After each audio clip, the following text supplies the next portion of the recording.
In today's video, I'm going to show you how to export ClickUp tasks to CSV step by step.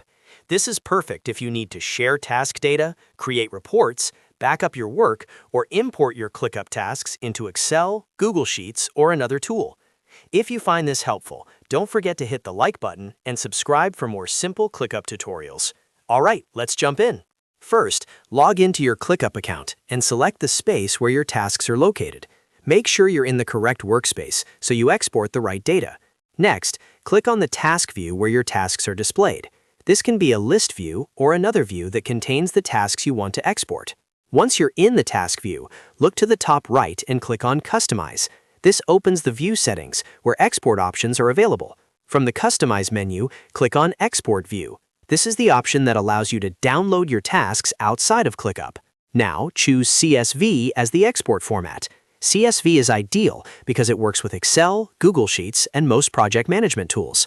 After selecting CSV, click on Download.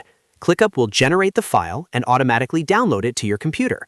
Once the download is complete, you can open the CSV file and start using your task data however you need. And that's it. You've successfully exported ClickUp tasks to CSV in just a few clicks. If this video helped you out, make sure to like the video and subscribe for more ClickUp tips and productivity tutorials.